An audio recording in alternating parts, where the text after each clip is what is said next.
الملتقى هذا هو عنده هدف واحد.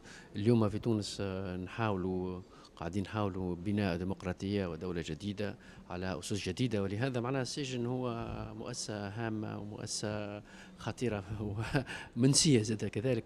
لذا معناها ما نجموش نحكيو على ديمقراطية ولا أسس جديدة ما غير سجن ديمقراطي يحترم القانون ويحترم السجين وحقوقه.